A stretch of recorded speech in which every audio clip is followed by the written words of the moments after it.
की आजादी पर, नजर जिंदगी की बर्बादी पर, हर पल हर समय बदलते घटनाक्रम पर पहली नजर। खबर भारती, सरोकार आप।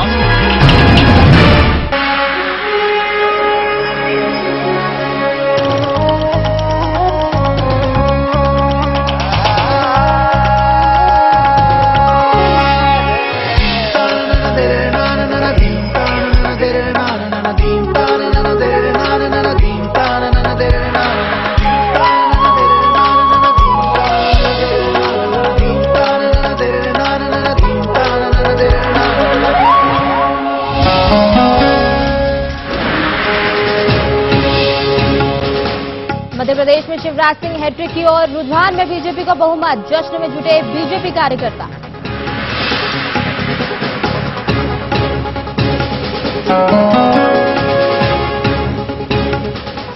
राजस्थान में बीजेपी को बहुमत मिलने से सरकार बननी तय, तो वहीं छत्तीसगढ़ में बीजेपी कांग्रेस के बीच कांटे की टक्कर।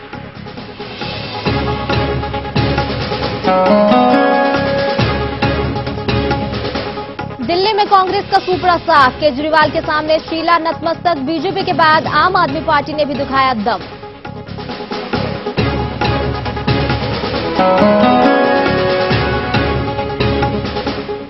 चुनावी नतीजों से पहले ही कांग्रेस ने मानी हार, महंगाई ने डुबोई लुटिया, दिग्विजय सिंह के बाद दिल्ली के मंत्री ने भी हार के लिए महंगाई को बताया जिम्मेदार।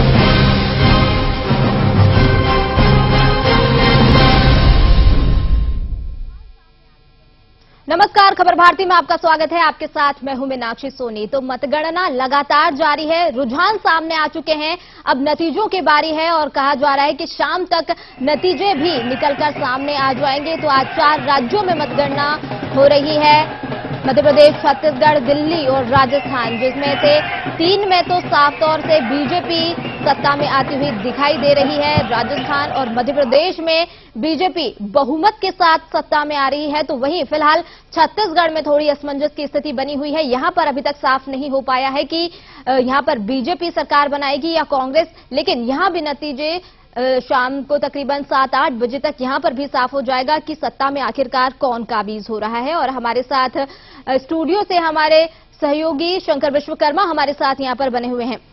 शंकर जी, आपसे जानना चाहूंगी कि मध्य प्रदेश में जिस तरीके से बात हो रही है, हम यहां पर भोजपुर सीट की बात करेंगे, क्योंकि भोजपुर से अभी नतीजे निकलकर सामने आए हैं कि वहां पर सुरेश पचौरी चुनाव हार गए हैं। कांग्रेस के कद्दावर नेता माने जाते हैं और उनका चुनाव हारना यहां पर कांग्रेस के लिए कहीं न कहीं फिर से मुसीबत बनता हुआ नजर आ रहा है। बिल्कुल मीनाक्षी, ये कांग्रेस के लिए बहुत ही एक तरह से सदमा लगने वाली बात है, क्योंकि सुरेश पचौरी बहुत ही कद्दावर नेता है मध्य प्रदेश के, और सुरेश पचौरी का टिकट बंटवारे में भी बहुत बड़ी भूमिका रही थी।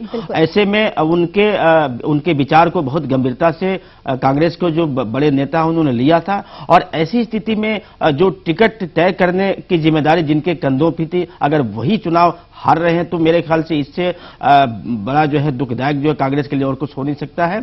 और कांग्रेस निश्चित तौर पे कांग्रेस खेमा में सुरेश पचौरी के इस परिणाम को लेकर के जाहिर सी बात है बहुत गंभीरतापूर्वक विचार भी हो रहा होगा, और कहीं ना कहीं कुछ लोग इस सदमे में भी होंगे कि अब करना क्या होगा।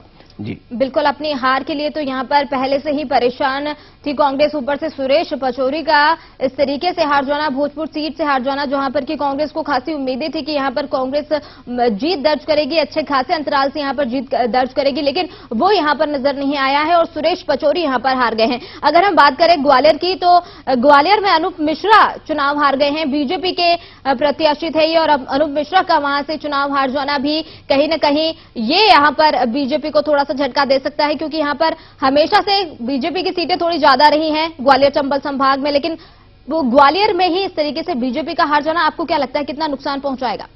नहीं मीनाक्षी, देखिए इस समय चुनाव में खास करके मध्य प्रदेश में कई ऐसे मंत्री हैं भाजपा के जो चुनाव हार गए हैं, और ऐसा भी हुआ है कि जहां पे पिछले चुनाव में कांग्रेस का प्रत्याशी जीता था वहीं पे इस बार कांग्रेस का प्रत्याशी हार गया है, और जहां पे ऐसा प्रत्याशी जो बीजेपी का था जो चुनाव जीता था वो हार गया है। तो इस तरह के